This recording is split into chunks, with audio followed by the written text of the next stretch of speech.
What is up, guys? This is Not AI Travel Reviews. Today I'm going to tell you about my 2-day outback adventure in Australia. Let's get right into it.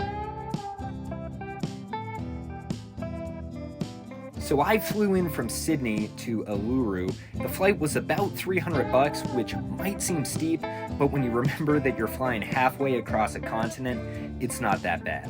This is a map of the actual area that we're in. I'm going to be referencing this a lot. The span is not that big. From ULURU to the Rock, it's probably about half an hour. So just keep that in the back of your head.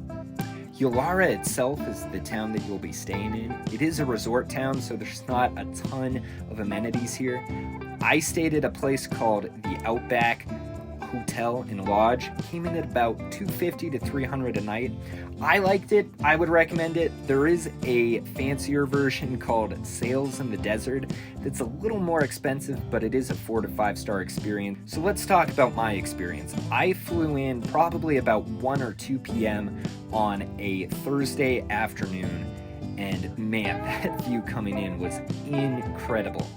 The drive down to ULURU from the airport was probably about 10 minutes. We had to check in, get a rental car. And then from ULURU, after we got situated at the Outback Hotel and Lodge, we drove down to the Rock. And man, this did not disappoint. They had a cultural center nearby, which honestly wasn't the best that I've ever been to. The layout was kind of confusing and it was really hot in there, but it was really cool to learn more about the culture and the stories behind the Rock and the history of the entire area. You can see our car parked out here. We did an entire loop around the Rock, which probably only took us about half an hour. We also got out and tried to do a hike, but believe it or not, we got swarmed by this insane amount of flies. I would definitely look up what time of year you're going and when fly season is, because this just made hiking unbearable. If you are gonna hike, I'd recommend getting a net like this one.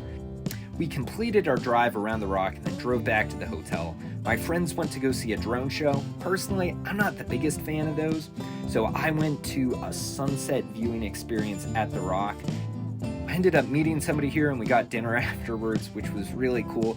The tiny resort town did feel like a small town vibe. You don't even have to pay for a tour. I know there's some out there that offer wine and cheese, which is great, but I just drove out there in my rental car. My friends went to bed, but I stayed up late to go back to the park and do some astral photography. Man, it was incredible. You can see the Southern Cross there if you look really close.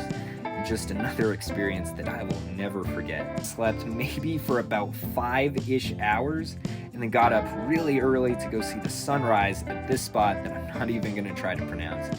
This was probably my favorite part of the trip. There were a decent amount of people, but it didn't feel super overcrowded.